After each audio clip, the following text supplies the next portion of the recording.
Mga kabida, meron hong pagpapaliwanag ang Commission on Audit doon ho sa controversial ho na confidential fund ng Office of the Vice President. At alam nyo ho, mga kabida, pinahiya ho ng Commission on Audit ang House of Representatives. Okay? Sa ginanap ho na House Committee hearing, kamakailan lang po. No? Dito ho, ipiniliwanag ng COA kung bakit ho sila nagpalabas ng notice of disallowances po. Kasi ito kasi yung ginamit ho ng mga congressman, no? Yung mga mambabatas ho natin sa House of Representatives, keso meron daw anomalya dyan ho sa pondo ho ng OVP. Okay? So, ipapakita ho namin sa inyo, mga kabida, yung video ho, clip lang ho ito, sa ginanap ho na House Committee hearing kung saan po ay ang nagtatanong ito pong si Congressman Romeo Acop doon sa isa sa mga representatives ho ng Commission on Audit. Pakinggan ho natin ito.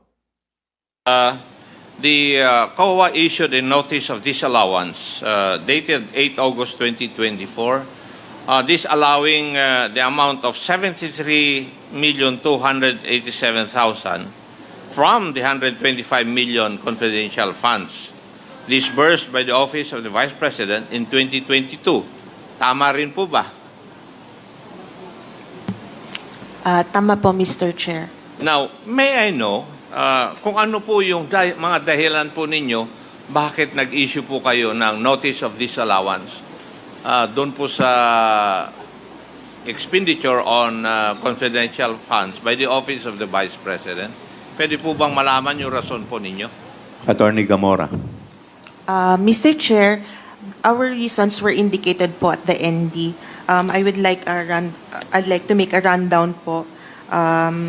Yung may issue po sa payment of rewards nila, may issue sa payment of charging payment for tables, chairs, desktop computers and printers to the confidential fund, and also a non-submission of the revised accomplishment report, Mr. Chair.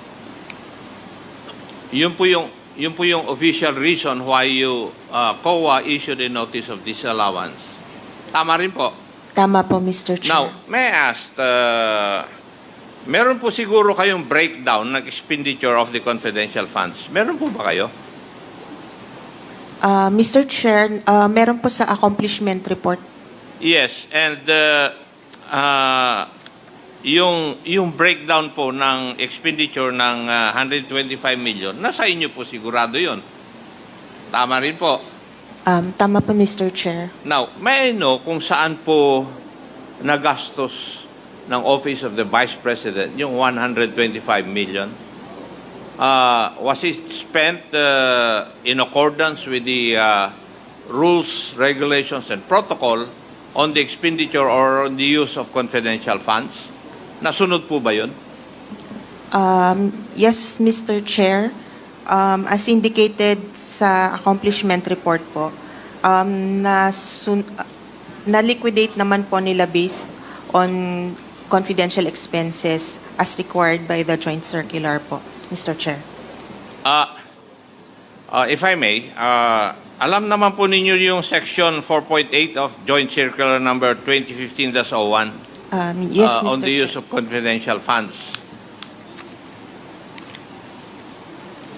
Opo, Mr. Chair. Now, categorically, yung po bang items na kung saan ginamit yung confidential funds ay naaayon po dito sa circular na ito?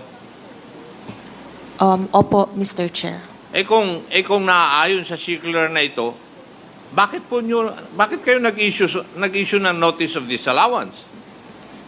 Mr. Chair, as to yung first finding, meron po kasing specific requirement ang joint circular na document na hindi po nila na-submit or nag-submit sila pero hindi po sufficient siya to answer the requirement of the joint circular, Mr. Chair.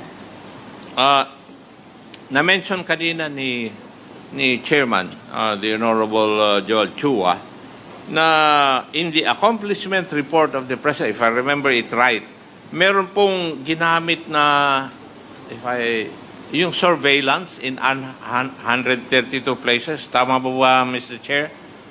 Yung Areas po yun. narinig ko na yun. 132 areas po.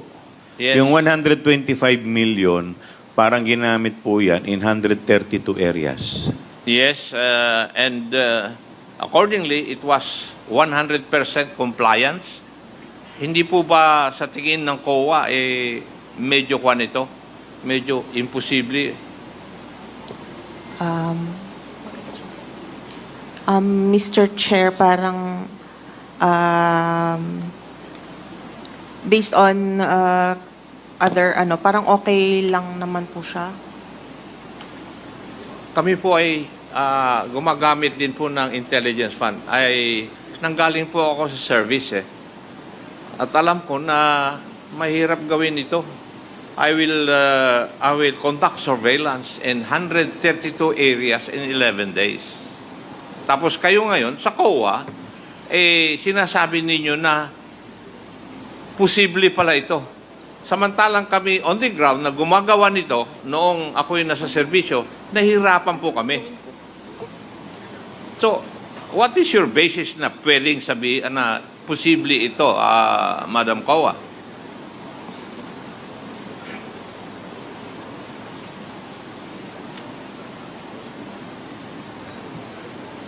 Mr. Chair, there are also deficiencies here. No, tinatanong ko lang po kayo kasi sa mata po ng COA, yung mag-conduct ka ng surveillance activities in 132 areas in 11 days, para sa amin po na gumagawa nito in our use of intelligence funds, no, ako po yung nasa servisyo, nahirapan po kami Tapos sa mata pala ninyo, posible pala ito. Tama po ba yung aking kaisipan? Mr. Chair, ang identified lang po ay number of areas, pero pwede din pong i-consider yung kung ilan po yung kung ilang tao po yung pinag-spendan ng funds, Mr. Chair. But the liquidation report does not say so. Yes, Mr. Chair. In-assume na lang ninyo yun Mr. Chair, meron po silang submitted na mga documentary evidence. Okay. Mr. Chair, those would be the questions that I would ask, I have asked from COA. Yun po yung aking nihanda. Yun po, maliwanag ho yung sinabi ho ng Commission on Audit, mga kabida. No? Walang illegal doon sa notice of disallowances ho na in-issue doon sa Office of the Vice President Confidential Fund. Yung kanilang in-issue ho na notice of disallowances po ay dahil doon sa mga requirement na hindi ho pa so far na comply ng Office of the Vice President. Yun lang po yung yun lang po yung dahilan kung bakit nagpalabas sila ng notice of disallowances po. May mga kulang na hindi pa na-submit, no? Pero as to illegal ba o may illegal ba na nangyari doon sa confidential fund ho ng Vice President? Wala po, no? Wala po. Kaya lang ginamit lang ho ito ng mga kalaban ho ng Vice Presidente kasi gusto kasi nilang gamitin po ito as ground ho para sa kanyang impeachment proceeding. No? Gusto kasi nila na ipa-impeach talaga itong si Vice President Sara para wala nang hadlang sa darating ho na 2028 elections. Kasi si Vice President Sara lang kasi yung tanging hadlang no? Para sa kanila. Para hindi makaupo yung kanilang manok. Alam naman natin kung sino yung kanilang manok no? Pinipilit talaga nila na paupuin yung kanilang manok sa 2028, mga kabida. Alam naman ho natin na hindi talaga yan mananalo. Kaya nga, dinadaan nila ngayon dito ho sa impeachment proceedings. Diba? Sabi nga ni former Senator Trillanes, nakahanda na daw yung kanilang, ilan yun? 22 articles of impeachment. Saan nila kinuha yun? At anong mga grounds? No? At anong mga grounds? Diba? Kaya nga, tinatawanan lang yan ni VP Sara Diba? Sabi nga kahapon ni VP Sara, yun yung inabangan ko kahapon nung sinabi ho niya na meron siyang ibubulgar na handler ni former Senator Trillanes, Senator Risa Ontiveros, at maging itong si Congresswoman Franz Castro ho. Iisa lang daw yung kanilang handler no? So yun yung inaabangan ko kasi yun yung sinabi ho ni Vice President Sara kahapon na ibubulgar ho nila. Okay? Ipapakita ho nila yung video ho, may video ho na nagpapatunay na meron hong mga handler yung mga taong ito, no? At ito po yung itong handler na ito daw yung kumbaga nagpaplano ng lahat, no? Para ho dito sa pagbagsak ho ni Vice President Sara Duterte, including itong pinaplano ho nila na ipa-impeach po ito, no? Itong si Vice President Sara. So malinaw talaga na isa po itong operation ho para pabagsakin po itong si VP Sara ho, mga kabida. So so far so pahiya, no? Pahiya talaga ang mga miyembro ho ng House. So dahil dito pahiya itong House of Representatives. Kaya nga itong si Congressman Acop sa tingin ko sa kanya medyo kumbinsido ito no, sa mga paliwanag ng Commission on Audit. Kasi hindi ito nagsisinungaling mga kabida, yung Commission on Audit Kasi inaalam ho nila yung mga proseso doon sa pag-audit ho ng confidential fund. Sa tingin ho nila wala namang problema pala.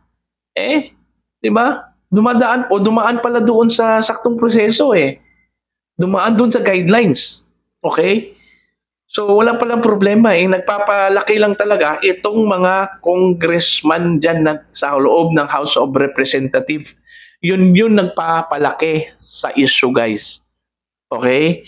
Kaya nga hindi na nakapagtataka na itong mga congressman na ito gusto nilang ipahiya itong si Vice President Sara Duterte. Kaya nga alam na ho natin kung bakit ayaw ni Sara dyan sa loob. Tapos pinipilit pa nila, no?